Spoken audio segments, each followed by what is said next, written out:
Hello and welcome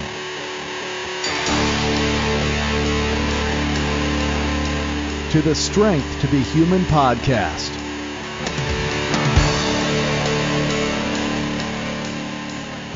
With your host, poet and playwright Mark Anthony Rossi. In this, our 6th year, we continue to explore the meaning of being an artist in an ever-changing digital world. Now, without further ado, he is your host.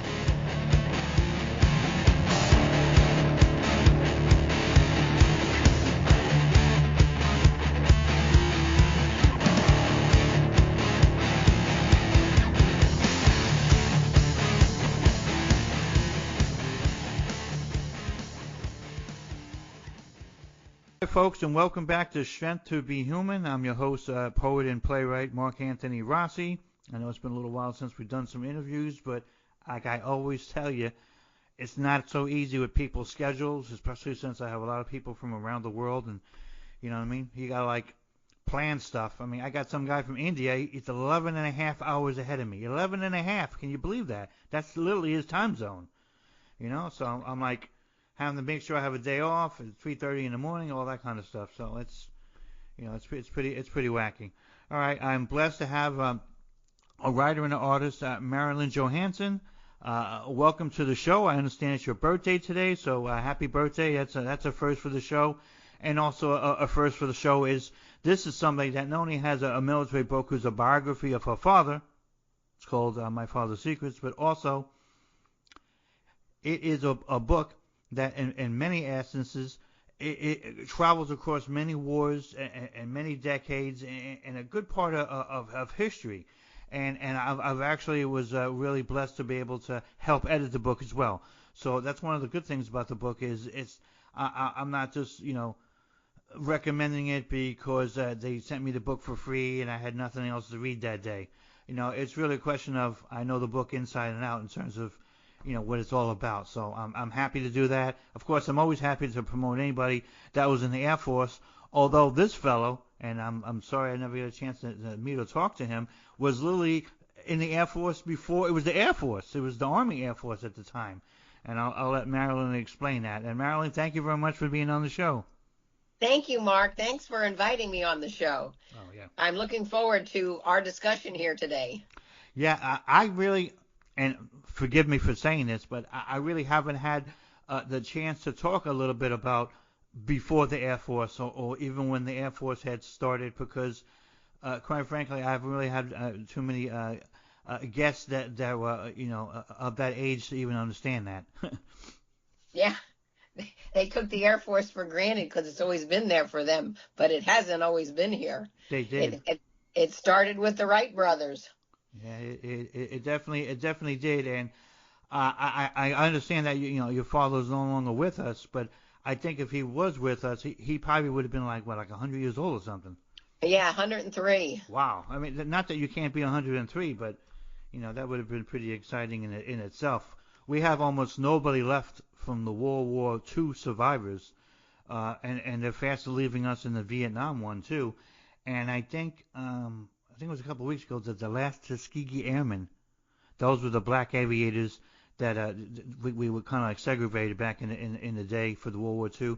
And I think that he had died. So that there's not too many of these sort of things left. So your book, in many ways, becomes even more important. Thank you.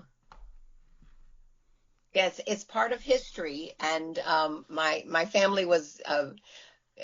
very ingrained with history for some reason. I don't know why. And it's in writing this book and sharing it with a lot of people that I realize not everybody got the stories and the information that I got about history. My father loved it, and my mother too. They had great respect for what came before them. They both came from immigrant families, so in Eastern Europe.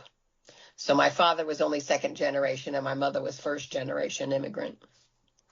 I liked how in the book, and obviously this is not something that you can do any longer these days, although who knows if we ever have a war and someone gets drafted and possibly, but your father was one of the few pilots that never got a chance to finish college and literally was able just to go to flight training school and do what was necessary because there was a war going on, and they only had so many people to deal with.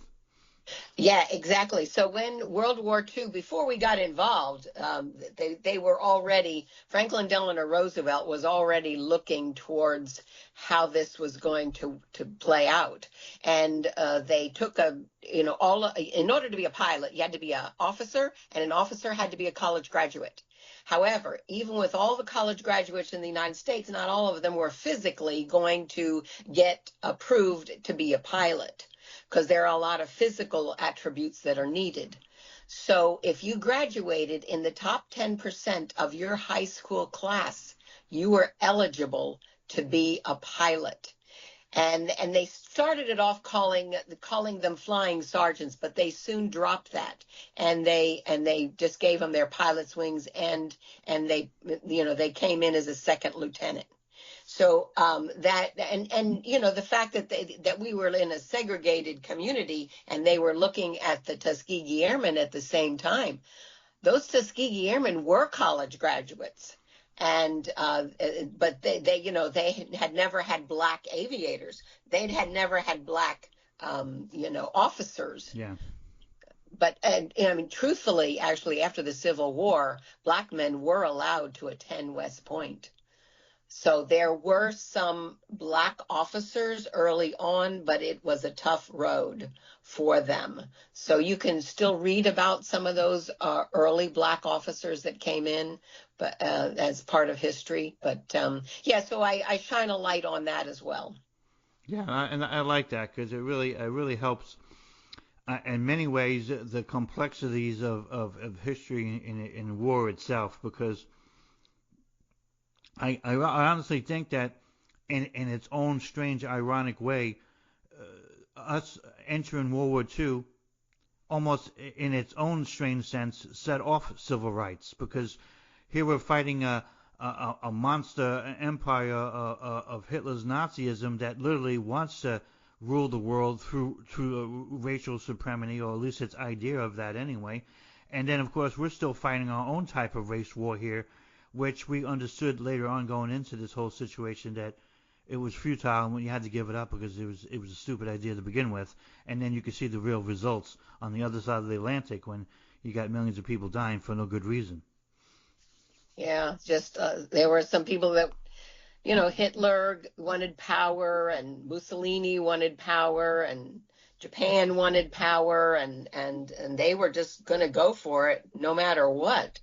And it was a crazy time. People think today's crazy. It was really crazy then. Yeah, I know. That's probably because we're so used to peace, and I guess you could say in the civilian sense of the war. Even though, ironically, in the last 30, 40 years, we've had plenty of wars. Just we haven't had them in a kind of a world sense, and they always tend to be pretty short, and they're not usually, reaching the homelands. We're not, war rationing here, and I'm having worrying about bomb shelters and all that sort of thing. But right. We're so used to this sort of thing of peace and all the benefits from those folks that did that incredible sacrifice that we don't really have an understanding. And that's why I think that books and these kind of and TV shows that help illuminate this are really important these days, because otherwise it's easier for people to forget what we've done and where we were from and what we accomplished and where we still need to do. Yep. Everything's constantly changing. And, my father, he had a saying, if you don't study history, you're destined to repeat it. So I figured that kept me interested all along. And of course, living all over the world as I did, he would always point out all the wars and things that happened in the places we lived in. Of course, living there, you become aware of what happened there. So, it was kind of ingrained in me. Yes, we were mentioning before the show started that America is such a military might, and we are such a superpower that we're able to literally transport our families to the various foreign locations as we're serving. And that family, in many ways, serves too. Yes, we do. Yes, we do. And we're aware of a lot of things. I mean, especially back in my day, there were no cell phones. You had a family phone in one part of the house. My father, later in his career, when we lived in Okinawa, Japan, the phone would ring in the middle of the night. I could hear half of the conversation. I could hear his part of the conversation. You become aware of everything that's going on. And even though you're not indoctrinated, you're not read into anything, you get a sense of what's happening just by the part of the conversation that you can hear. So a lot of us military kids back in that day were aware. I don't know about today because of the cell phones. There's a little more privacy to an extent. But anyway, that's how it was. And also, people don't realize we didn't have, when we lived overseas, we didn't chat with family back home. It just, connections weren't that great. You could say maybe a few sentences, and there was static. So, there wasn't a whole lot of calling it, mostly letters, writing back and forth. Well, it's drastically changed now, that's for sure.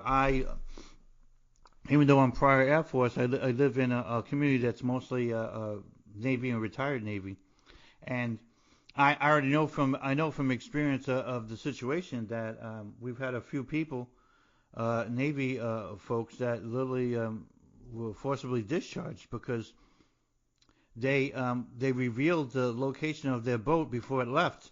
And then their children went onto the social media, and that leaked out. That's considered an operational security violation. And next thing you know, the person's getting discharged because that's a major offense. So wow. They're extremely tight-lipped about the things that go on with their family because you have a kid that literally, is a heartbeat away from transferring everything to the entire planet, literally. Yep. So that's becoming a much more serious thing now. So they tend to be very, very close-lipped about that sort of stuff. Yeah. Now, I was indoctrinated. My parents would sit me down and tell me, your father is doing top secret work. You can't talk about this to anyone. So there was a lot of awareness there for me. So I'm surprised that some of these families aren't indoctrinating these kids about that. It's important that they do. I'm sure that it doesn't take long for somebody to release to their spouse, yeah, we're going to Portugal, okay, I'll be back in 6 months. Not realizing the kid overheard it, and next thing you know, they're hitting social media with, yeah, my dad's going to be in Portugal. So that's literally how that sort of thing will happen. It's just that innocent, but it's extremely dangerous because it's not hard for someone to know by looking at the base what boat's going to leave, and now that you know where it's going to be going to. Say it's that simple. So they don't allow that sort of thing anymore. So literally, spouses don't know anything. Right. Well, that was the deal that my parents set up. I mean, my mother said, I don't want to know anything because, I trust you. I don't want to know anything. And because there were some wives that did. But we were sat down and we were told that you put everything in jeopardy if you talk about this. And when we lived in Okinawa, that whole thing was top secret. The Kennedy administration did not want, McNamara was his Secretary of State, and he didn't want anybody to know that all these families were over there with these nuclear missiles, the Mace nuclear missiles. So, even the number of kids in my high school class at Kubasaki High School. I thought to myself one day, sitting at the school watching all the kids walk around, I'm thinking to myself, it wouldn't be too hard to figure this out. But anyway, we weren't taught to talk about with the kids at school, how many people were there. It just, was something that we were aware of. And like I said, we could hear half the conversation at home. So we knew, but we didn't have social media and all of that. Although I have in my book a letter before my father had a State Department assignment in the mid 50s, and we got a letter from President Dwight D. Eisenhower, in which he instructs us of what we're doing. He says, "Dear servicemen and women and dependents, as members of our armed forces stationed overseas, you and your dependents are representatives of the American people with the essential mission of building goodwill for our country. Servicemen and women are the largest group of official U.S. personnel stationed in foreign countries. As a result, people form their personal attitudes towards our country and our American way of life to a great extent by what they see and hear about American service personnel and their dependents." Now, I'm 5 years old when my mother reads me this. I take this to heart. I actually lead the rest of my life by what is written here. And he continues, "As you serve abroad, the respect you show foreign laws and customs, your courteous regard for other ways of life, and your speech and manner help to mold the reputation of our country. Thus, you represent us all in bringing assurance to the people you meet that the United States is a friendly nation and one dedicated to the search for world peace and to the promotion of well-being and the security of nations. Your President and Commander-in-Chief, Dwight D. Eisenhower." That letter arrived just before our State Department assignment. My father was sent to Brussels. This was the height of the Cold War. And we were there for several incidents, the Suez Canal incident, the Hungarian Revolt incident. He had a secret mission to Yugoslavia. And a lot of times he didn't wear a uniform. People didn't even know he was a pilot. So, and I watched my parents go to embassy events and things of that sort. But and then they had activities for the families too, because no one spoke English back in the mid-50s in Brussels, not like it is today. And it is today the way it is because of NATO coming there in 1958. We left at the end of 57. So, things have changed a lot, and people don't realize, what it was like earlier. It was interesting. We were there only 10 years after the end of World War II. There were parts of Germany that were still in rubble that I would see. And the only time we would get to an American base was when we traveled to Germany from Brussels. In Brussels, we were, as you in the military would know, we were on the economy. Yeah, that's what I was on. Yep, on the economy. That's no joke, because you now have no more rescue. If you don't get along with your neighbor or you act like an idiot in public, you're not going to be lasting too long. That's for sure. Yeah. And I lived off the base. Like I always call it off the base because I'm from New Jersey, so I don't like all this economy talk. I just say I'm off the base, and I was off the base for just under 5 years. So it was. I got right off the base when they offered it to me. I'm like, yeah, I don't want to deal with these idiots. I'd rather be off base. So that really worked out. One of the things that I found super unique about your book, because I'll give you an example here, audience. Many a times when you have a book, it doesn't matter if it's biographical and military or not, it often just isolates a slice of time. Yeah, I was in the jungles of Vietnam for 1 year. Oh, yeah, I was in Korean War for 7 months. Or, yeah, I was in World War II for 3 years. And that's really it. And there's nothing wrong with that because that's that person's experiences. But when you're talking about Marilyn Johansen's book, My Father's Secrets, we're talking about the guy's like in 3 different wars. You don't normally get books that literally go from one war to another war to another war. I mean, sure, yeah. It's really helpful in terms of history because you get to see how it's all interconnected. This is one of the things I really liked about the book is you get to see that. But usually you don't have military guys that are doing that. Now, it helps that, he's, as they call a lifer, meaning, he's a long-time, Air Force person. He's not just somebody that's going to join in once he's done, he's done. So that definitely helps. But even then, you don't get to serve too often. I mean, at most, I've met a few people that served at World War II, and then they served in Korea. But that was about it, Mm, yeah, yeah. Well, I think it was, my father was a POW during World War II, and then he made some friends in that POW camp that they remained, and one of them was at the time in the POW camp, he was Lieutenant Colonel Albert Clark. He eventually became a general, and he was in charge of the Air Force. Oh, um,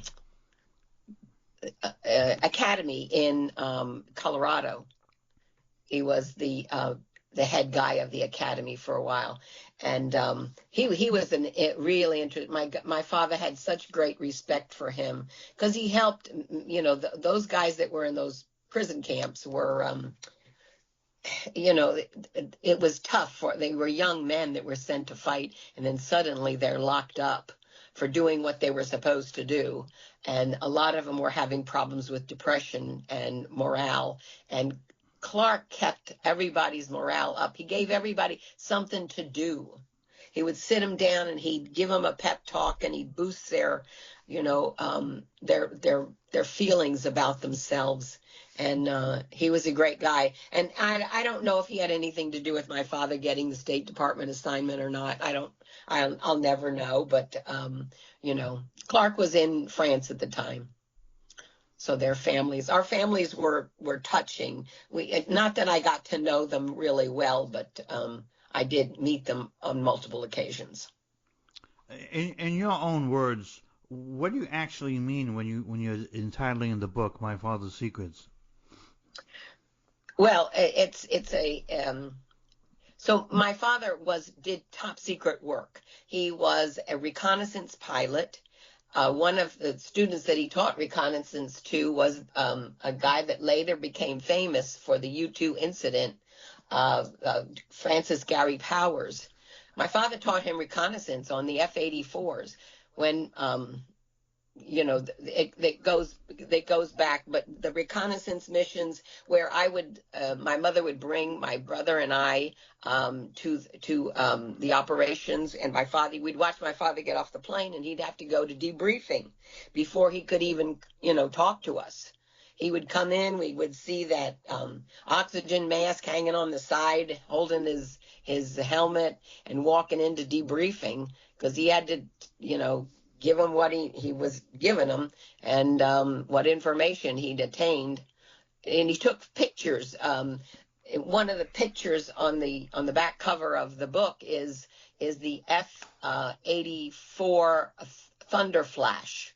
It was a spy plane with all cameras. It didn't have guns. So he would go and he'd use that. Apparently one of my father's biggest he was really, really good at night flying, which back then was all it was all instruments. They didn't have the goggles that they have now that they could see, in the dark. He would have to do instrument flying and taking those photographs, and he was apparently really good at it. So they would send him on those night missions. And no soldier goes out alone except a reconnaissance pilot. They go out alone, and they're vulnerable, extremely vulnerable. Got it. I like that part in the book because my first assignment when I worked in Air Force Intelligence was at the Beale Air Force Base, which is a spy plane base, only a spy plane base up in Northern California, and we had the U-2 and the SR-71 at the time. So of course, Gary Francis Powers, is a legend on the base, and most folks don't know or should know, it's the U-2 plane that spotted the Russian missiles in Cuba, and that started off the whole crisis and forced Russia to have to move them because you can't have nuclear missiles 90 miles from America. That's just not going to work. And he eventually got shot down taking photographs of Russia in the U-2, and Powers. Mm-hmm. Yeah. My father trained him on our first assignment, which was Albany, Georgia, and I met him multiple times because my father was the training, because he had already been through World War II and the POW camp. When he came back, he was a test pilot. So he was with Jaeger. He worked out of the same when they sent him to Texas. Then they sent him up to Wright-Patterson, where he did the F-82, and it was a P, and then they changed it to an F because that was right after the war, in like 46. After he came back from the POW camp, they put him right in. They put him right back in the airplane. So the secrets are, your question being that, so it's secrets in his job, but then there's a personal secret that is revealed through the book. And they're a little, you have to read through the whole book to get to the personal secret that, although I give it away in the beginning of the book, but it's how it was revealed to his family. In the end. Got it. Even I give it away in the beginning of the book, but I don't know that information until much later in his life. Got it. Well, obviously we're not going to, discuss every little thing in the book. I mean, people need to buy that, and they definitely should be doing that. But I just wanted folks to kind of get a gist of all that, so this way they understand. These days, for the good or for the bad, when people talk about secrets, it could be anything, so that's why it's kind of good to help at least, help clarify that a little bit, or at least have some parameters in it, because I have a lot of people that they discuss secrets on the literary show, and they tend to be more of a personal, and sometimes even of a romantic sense, and I wanted to make sure that this understood it was more of a military one, and probably one of upbringing in a new country. So I'm definitely happy we're able to talk about that. And one of the things that I really liked about the book is the fact that you really did the research that was necessary. Now, I know you were a part of a lot of this stuff, so don't get me wrong, but it doesn't mean you had to continue to research things down to a really good detail so that people can have an understanding of it. I mean, I'm not exaggerating this, folks. If you haven't read the history, or if you just maybe want to compare this book to the history books, you're gonna find that it's extremely accurate, and in some instances, even helps illuminate a number of things. Because while all history is not military related, all military related things tend to be historical in the afterthought, because they often have an impact. Not only in history, but sometimes in the course of a country's existence, or even in our own lives. Yeah, yeah.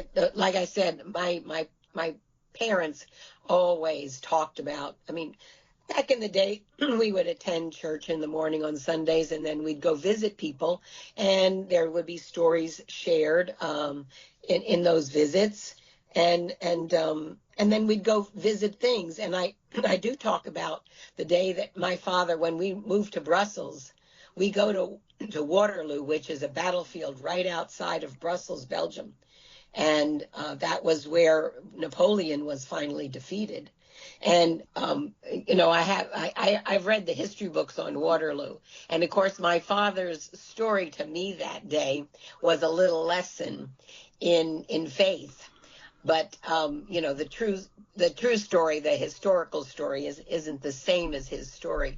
But I got a kick out of the fact that he was trying to teach me about belief in God, and, and we walked to the, if people haven't been, and I don't know today if the Waterloo battlefield is a big thing to go to when you're traveling, in the Benelux countries, which is Belgium, Luxembourg, and Netherlands. If you get there, but it's close by, it's not hard to get to, and it's really it's a mound with a great big lion at the top of the mound, facing France, never to return, because in that part. You think about it, that's the part of the world where most of World War I was fought. Not on that same battlefield, but in that area of Brussels. The people remember the World War I with the poppies. when we moved to Brussels and we were riding in the cars, all you can see are these fields of poppies, and people don't realize that it really came from those Belgian, they're just regular fields and nobody's planting anything there. They just fly with the wind, and the poppies grow all over. Yeah, I know. In some parts of this country, even to this day, they use poppies on the lapel for Veterans Day. Mm-hmm. We never did that in New Jersey, but now that I live in the South, it's a common practice here, and we kind of, my family kind of adopted it. But I always thought, I was like, wow. I had to read about it because I just never experienced that before. I mean, we did big parades in New Jersey for the military, but no one ever did any poppies before. Yeah, that came from Belgium. Yeah. Those poppies, they're just wildflowers in the fields, along the roads, and because so much of that World War I that the Americans were involved in was in that area. So I understand you're also an artist. What kind of things are you doing in art? So years ago, well, even as a kid, and maybe because of the life that I led, when we moved to Brussels, my parents sent me to the Belgian school down the street. Now, this is 1955. We arrive in Brussels, and I'm sent to this Belgian school. No one in that school spoke English, and I didn't speak any French at the time. Now, I mentioned earlier that my mother is a first generation immigrant. So my mother and my grandmother spoke Polish to each other. And I would always get mad at them, and I'd say, "You're speaking funny," and I knew they were keeping secrets from me. So I wasn't happy to hear the Polish come out. So when we moved to Brussels, suddenly I'm faced with having to speak a new language. So they send me to this school, and I actually figure out how to speak French on my own. The first year was a little difficult, but I eventually figured it out. By the time we left, I was so fluent in French that my brother and I played in French. And of course, I played with all the other children in French. So I was, quite fluent. And I learned to pronounce it correctly because I was only 5 years old. And, they say that the brain closes for picking up accents at age 10. So I picked it up. Later on, I would use that ability to speak French in high school. Because the high school teacher realized that my pronunciation was like a Frenchman. So she put me in all the French declamation contests, and I won them for the high school in St. Petersburg, Florida, that I ended up graduating from. So I kind of got off the subject there. What was the question? Yeah, I wanted to know, and the audience would want to know too, what kind of art do you do? Is it related to your military background, or is it just something entirely different?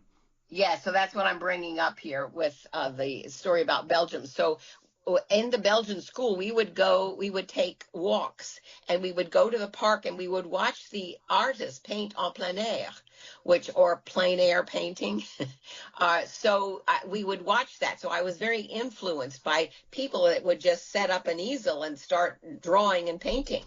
So we would get back to the classroom, and we used this Dutch system of education that was very popular and this was a Belgian public school. We had no more than 20 kids in a class, and so drawing was part of our lesson.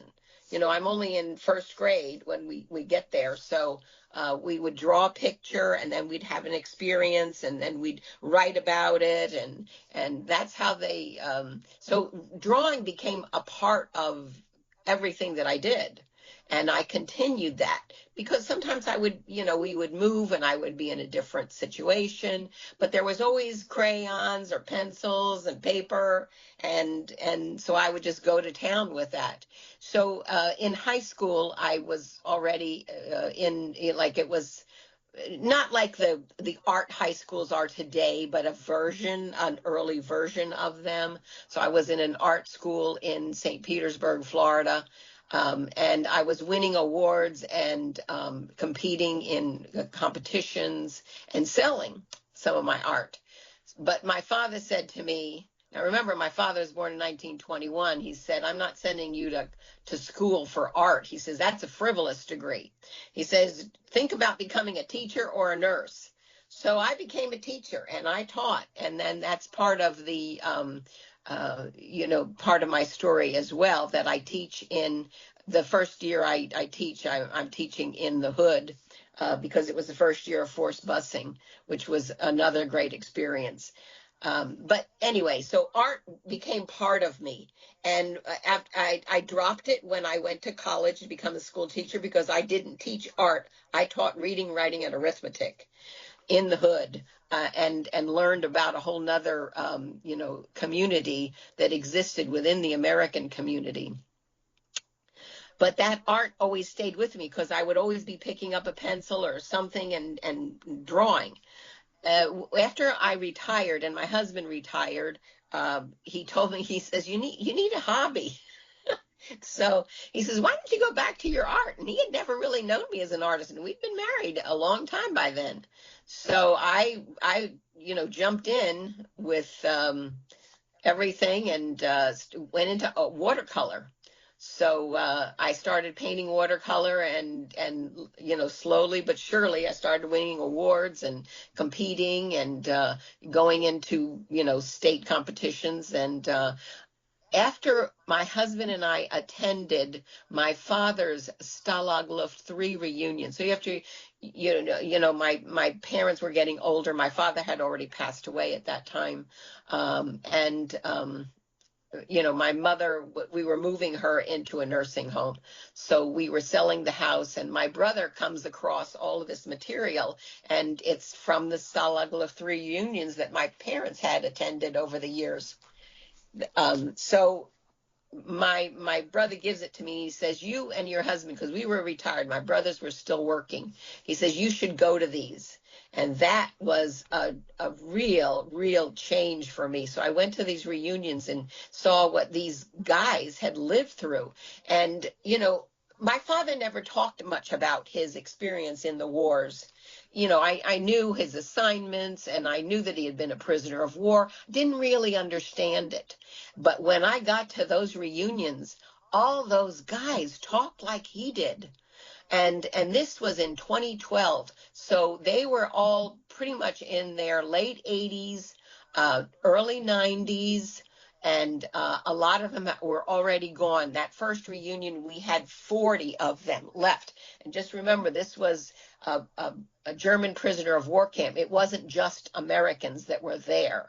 So we had guys attending from other parts of the world as well.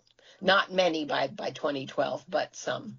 So, and they were bringing their families and their children. So I wanted to start sharing some of these stories. And the only way I could express myself at the time was to do art painting. So I took my camera with me and I took a lot of photographs and started painting the stories of these guys. And anyway, and then my husband was a Vietnam veteran, and he was there during Tet. And I realized that was a special time in history with that war. So I did a painting about him. I did paintings of the lost airmen of Buchenwald, which people don't realize. Some of our American flyers and soldiers were taken and put into concentration camps, not prisoner of war camps. And that was kept a secret. And part of the, so I wanted to get all those stories out. And I started this series called Soldier Stories, which is currently up at the Fort Lauderdale Hollywood International Airport. And it's actually on its second time there. It was the last time it was there, it was up for a year. Wow. I like that a lot. That's just incredible. It really is. I don't have any kind of art a talent whatsoever, so it's great to be able to do all of that. And I really think in many ways it probably helps for you to have this experience, especially if you're at the show and people want an explanation or they want to know the inspiration behind something or the background. I mean, there you go right there. Yeah, so I have my YouTube channel, Marilyn Johansen, and you can put Marilyn Johansen, an artist, and go to my YouTube channel. I'm starting to drop these reels about each of the paintings that are currently up at the airport, because sometimes these people are passing the airport, they may have seen one of these reels. I've just started doing that, but I'm sharing the stories of my father. So far, I've dropped the one about Alexander Jefferson, the Tuskegee Airman that was in the prisoner of war camp with my dad. I met Mr. Jefferson. It was Lieutenant Colonel Jefferson. He stayed in the reserves and became a lieutenant colonel. He had, like I said, he had been a college graduate. My father wasn't, but he endured the racism of that era when he came back from the war, and he didn't stay in active duty because of that. But he became a teacher, and he wrote a book, and I talk about his book in the reel that I dropped on my YouTube channel. So he was a sharp guy. At 92, he was 92 when I met him. And I mean, he was sitting on the floor. He had his cell phone. He was working it. I mean, he was just very, very impressive. And of course, when we would go in tours, I met him at two different reunions, and one was in Wright-Patterson, and the other one was in Washington, D.C. And there were other kids touring the World War II Memorial at the same time we were there, and they would see him because he had his Tuskegee Airman jacket and hat on, and these kids they wanted their picture with him. So I was taking those same photographs, and actually I ended up doing his portrait with those kids around him. Huh. And, because he was a school teacher. That's great. Well, definitely don't forget to, whenever possible, cross-promote, the art with the book and the book with the art, because, I think in many ways they complement each other. Thanks. Yeah, it makes a lot of sense. All right, folks, this book is not out yet. I think you have some news about that, or some general news about that. Yeah, it's supposed to. The goal is either this fall or next spring. Yeah, with publishers, you don't exactly know until. Right. Yeah, so I understand. Yeah. It'll be at Hellgate, so don't forget that. You can always look that up, and they are a pretty popular independent publisher. I think they do a number of military titles. Although on this one over here, it's probably just going to be war, because it's not like you could say World War II and Korea and Vietnam, and it's a little bit of everything. So, yeah. He really is a class unto himself on this thing here. But that's definitely a more of a war publisher and military publisher. They tend to do that. We don't get as many of those as we used to anymore. But I'm happy that they do that, because it's really important to let folks know, especially the military history behind this, or just the history itself behind it, because I really think that society, especially American society, goes through its fits of temper on anti-military, military, anti-military, and then people just forget that it's still an honorable service, and it still has played a role in history. Sometimes incredible roles in history that they might not really fully appreciate. And no one says that you have to, love the military to appreciate it. But if you learn more, you'll at least have some basic respect for it. Well, I talk about growing up in an invisible family. The civilian population doesn't realize how many of these families are out there, because we do have to stay pretty secretive. And just like you pointed out in your story earlier about the kid posting it and the father getting released from the military, I hadn't even thought of that, how dangerous that is, because, you're giving away secrets basically. And that's why, everything becomes a secret, because you're protecting the nation. And a lot of times you can't give away everything. You have to, we grow up on defense. It's like playing sports. We grow up on defense, and you have to, you're protecting your country, and that's your job. And that's why the kids, even though we are not in the military, we are dependents of the military. Some areas call us brats, but that's, that doesn't really make a whole lot of sense, because BRAT stands for British Regiment Attached Traveler. So, but and then it's, I forget what it's called. It's not a flower. It's actually a seedling, and you blow it, and that's the symbol for the brats. But anyway, I prefer to use military dependent, because we are the support, and families travel because it helps the morale of the American soldier when the family is with them, because being away from the family, that was not always the best thing for soldiers, to be away for a long period of time without family connection. And especially back in the day when we didn't have all the technology that we do now. I can remember from the reunion a cute story that one of the guys shared, and he's in his 90s, an elderly gentleman going and speaking to some of the elementary schools, and he's telling them how he jumps out of the plane, and his parachute gets caught on the wing, and he has to shimmy up and pull it off the wing so he can drop down as this plane is going down in flames, so he can come down with his the word and fall down with his parachute. Anyhow, so the kid raises his hand, and he says, what's your question? He says, did you call your wife and let her know you were okay? Yeah, in World War II we had cell phones. Well, I really think that there are certain categories or classes of categories that it makes it more difficult for that particular group of people. Like I've known some kids that were preachers' kids. That's a stressful job. I'll tell you that now. Yes. And of course, in many ways, being they call them military brats or the dependent, etc. It also has its own pressures because you're traveling a lot. I mean, my own kids who have been here on this military community now their entire lives, I mean, they continue to get sets of friends that they're leaving in 2-3 years. In fact, when my son one time he protested, I don't want to get to know that kid even though I like him, because in 2 years he's be gone. What the heck's the point?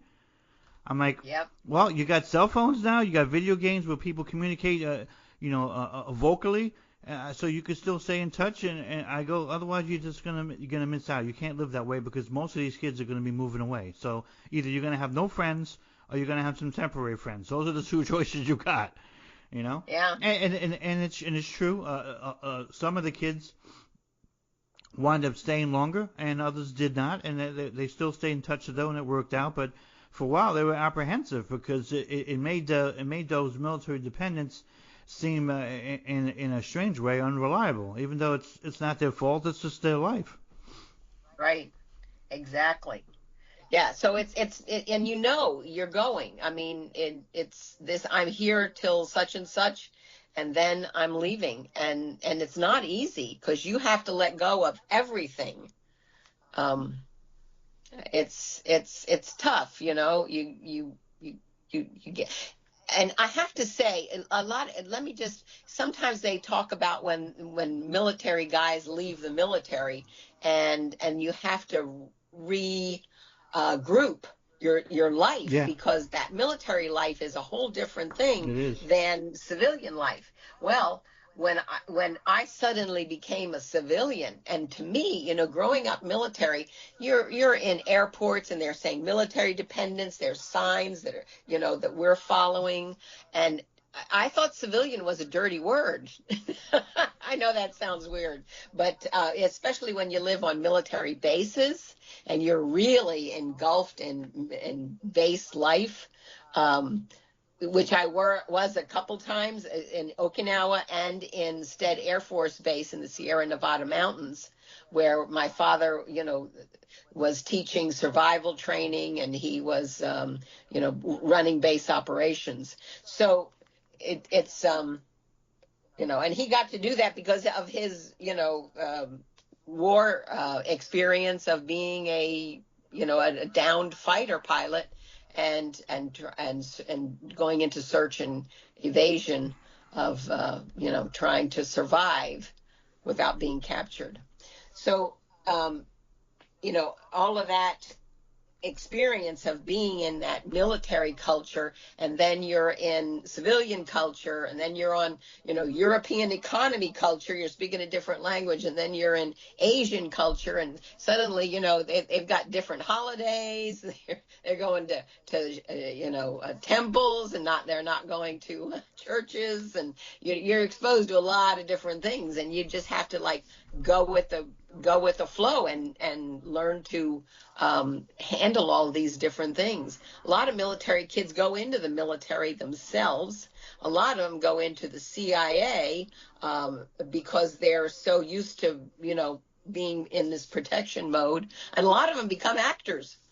Yeah, I'm not surprised. A lot of actors were within the Air Force. I know Morgan Freeman. He's one of the more popular ones.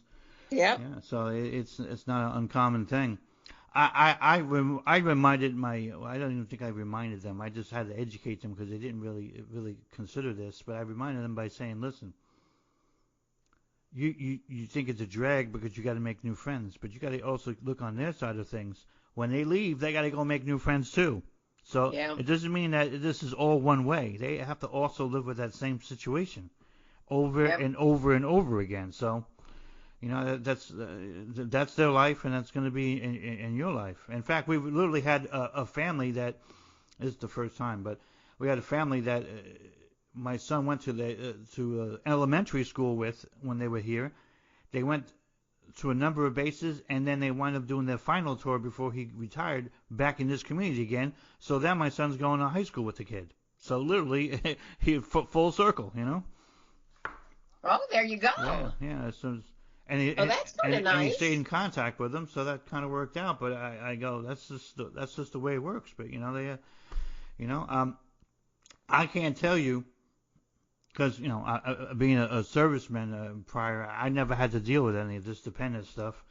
But I really can't say what kind of impact that has. I guess it's really up to your parents about making sure that you do your best to adjust to that. You know what I mean? Because I can imagine it might be a bit lonely at times because nobody really is going to understand you half the times, Right. But yeah, it is. But and that's why, and I say, without any source of irony at all, that the military family serves just as well as the military person does. Yep. Yeah, we do. We also serve in a different way. Yeah. And I have to tell you, writing this book was very helpful to me because I didn't realize it, but I was still processing becoming a civilian in many ways. Because it ended abruptly, and there was nothing to give me a bridge to this newfound life. I can remember holding on to my ID card to get into, I married at 22, but that ID card was good till I was 23. I held on to it, even though it had my maiden name on it, because I could get into the Coast Guard military. I just had to get there because, everything was being taken away from me, all those military base privileges and, so it was hard, but I was lucky.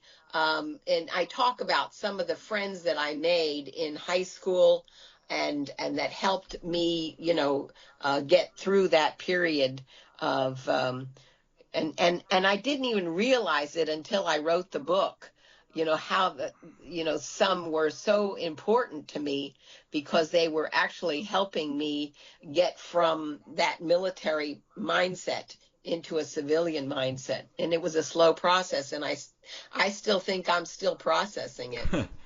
Yeah, I guess for some folks it could be a a whole lifetime of doing that to decompress, and and with some of those who leave the service, sometimes they have to receive therapy or some counseling or things like that, because it could be a form of depression that could seep into the life, because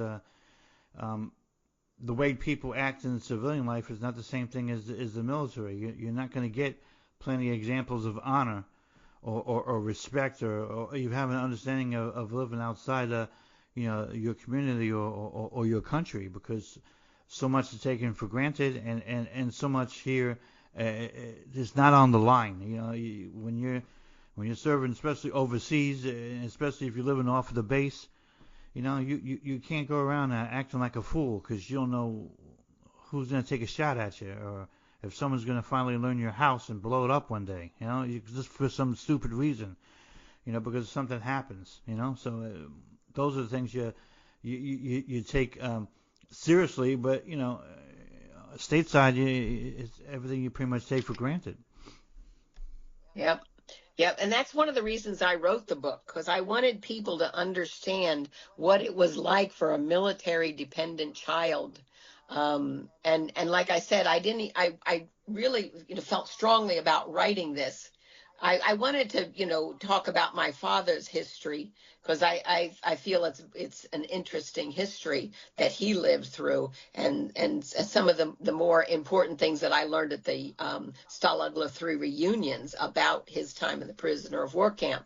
But I also wrote it, and as I wrote it, I realized that subconsciously I was trying to still reconcile becoming a civilian and leaving that military, because that was my whole upbringing. I don't have a hometown.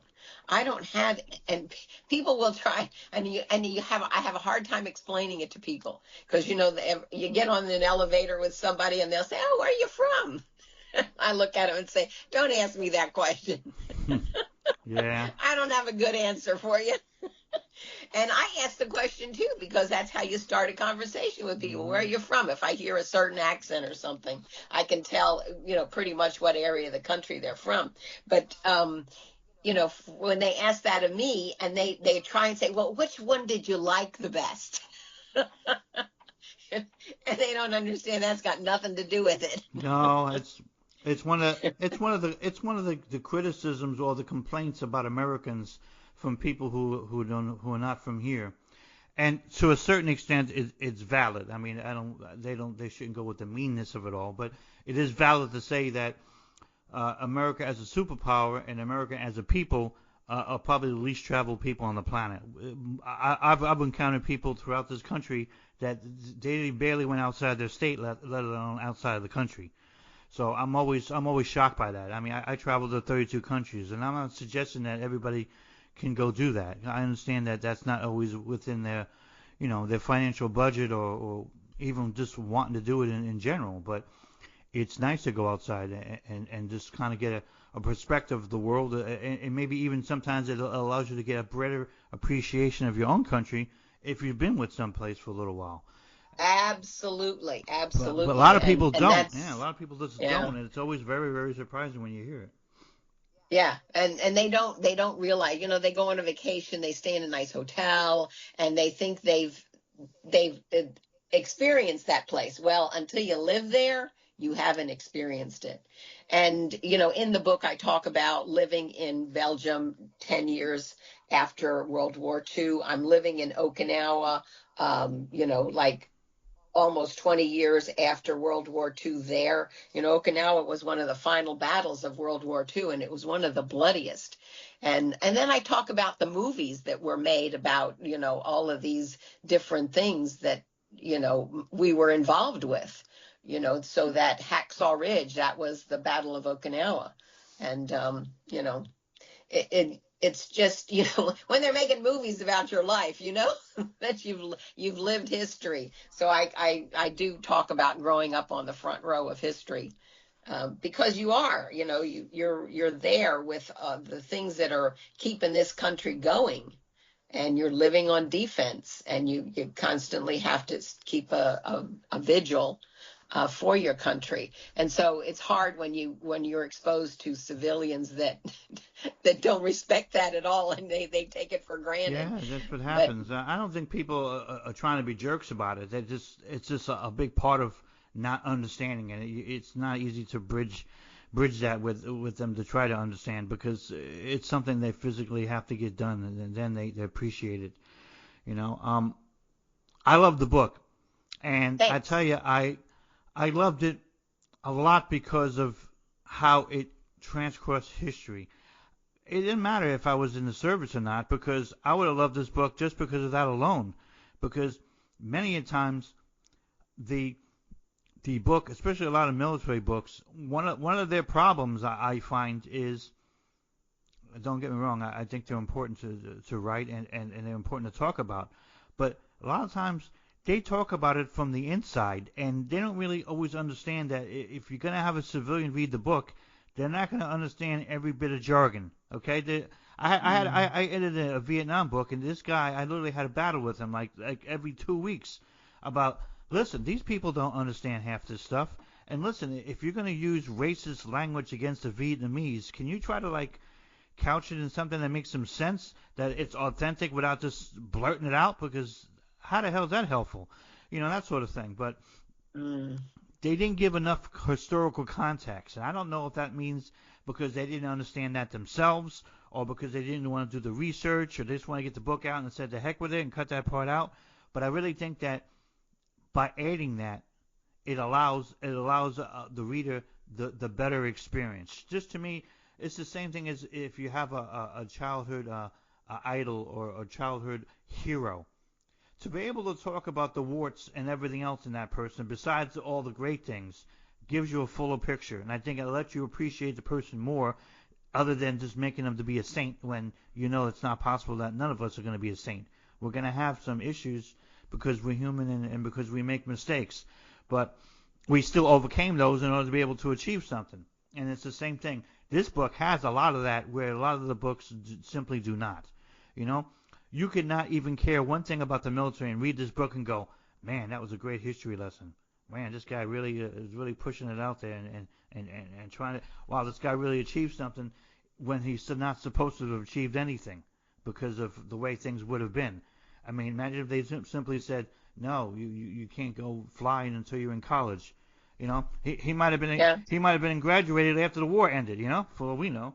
You know.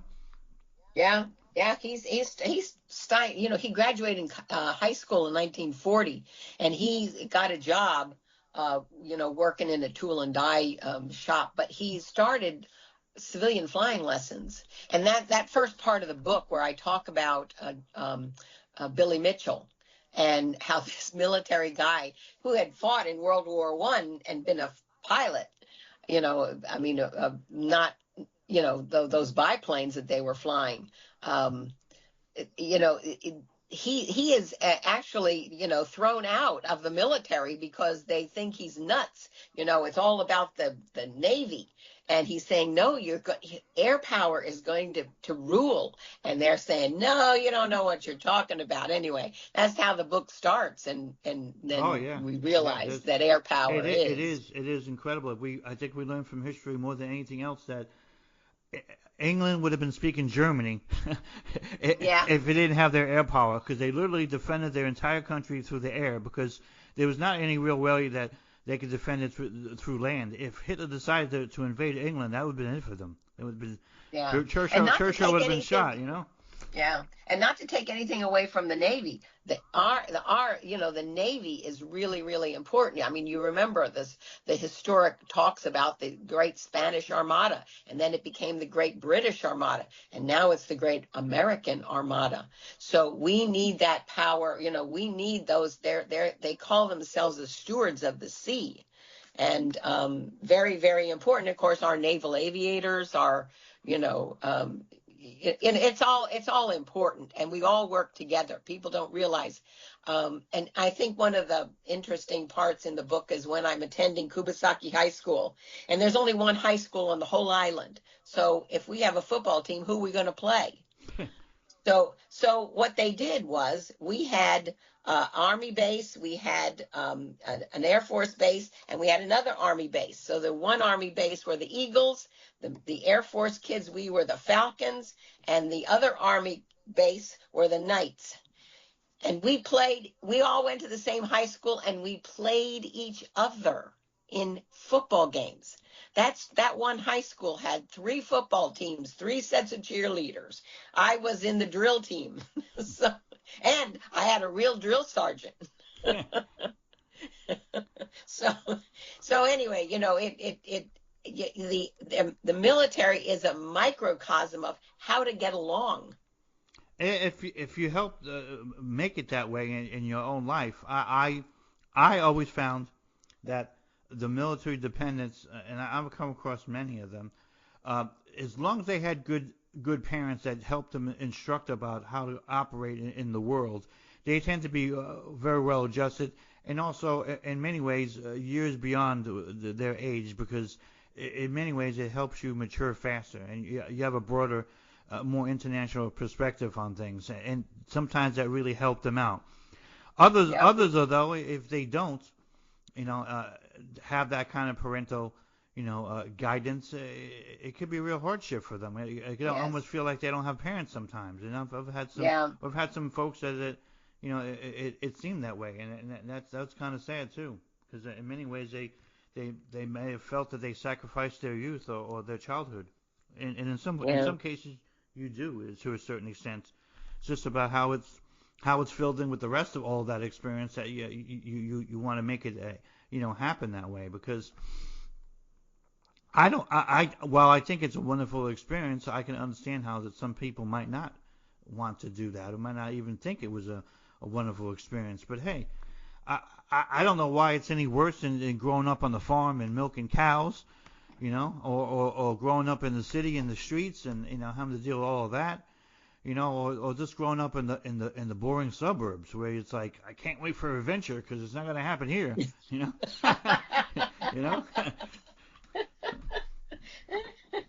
Yeah, you got a lot of truth there. Although my father was raised on the farm and my mother was in the city streets, so a little bit about their lives in the beginning of the book too, because they came from opposites world, but they had so much in common.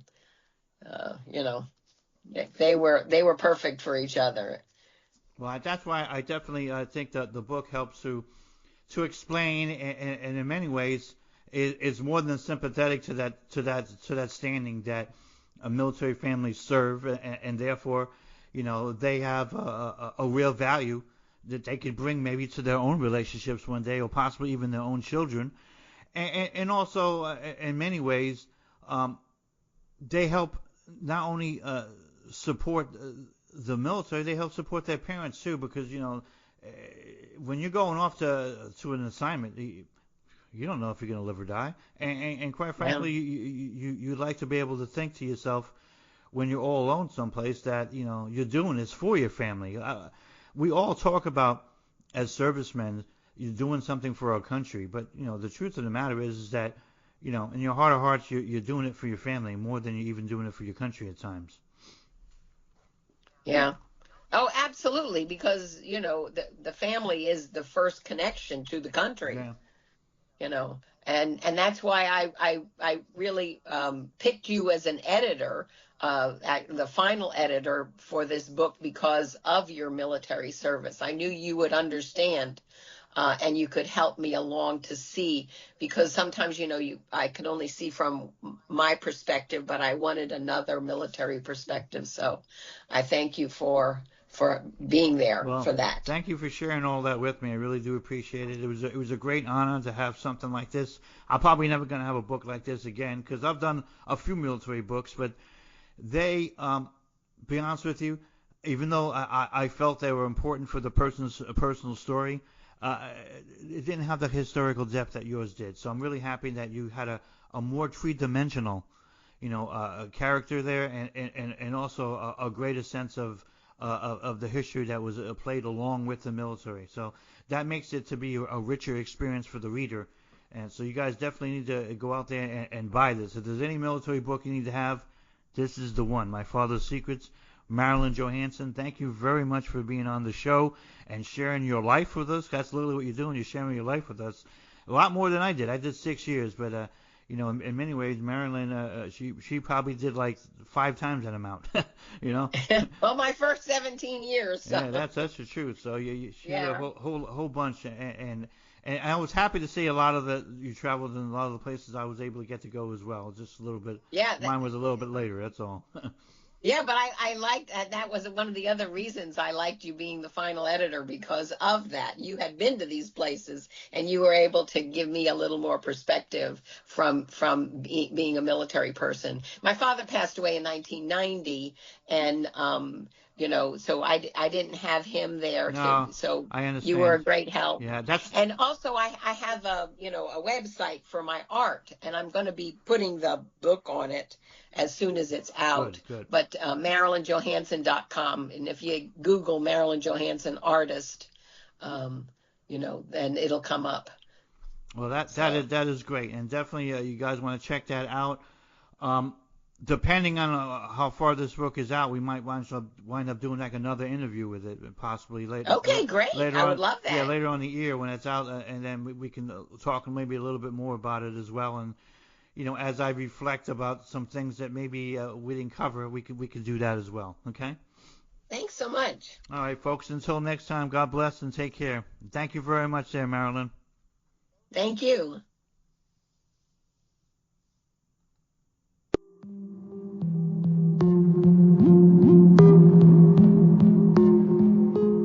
Thank you for listening. Follow the show and support our efforts by visiting our sponsors at www.strengthtobehuman.com or purchasing an ebook at www.somapublishing.com.